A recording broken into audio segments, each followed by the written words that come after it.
Na to vabilo sem se zval predvsem zaradi tega, ker cenim znanje, ki je v knjigah. Sicer nisem največji bralec na svetu, ampak kadar pa vzamem knjigo, pa sem vedno fasciniran nad tem, koliko se lahko od tega naučim.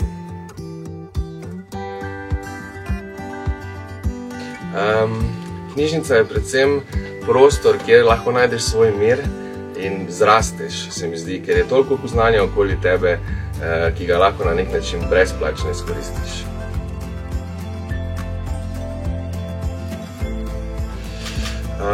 Mislim, da je knjižnica za mesto nujno potrebna stvar, zaradi tega, ker se ljudje recimo, ki nimajo teh možnosti, da potujejo in podobno, jih lahko knjige odpeljajo v druge kraje.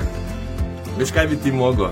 Znati ceniti dobro knjigo. To lahko narediš tak, da prideš na živo verigo.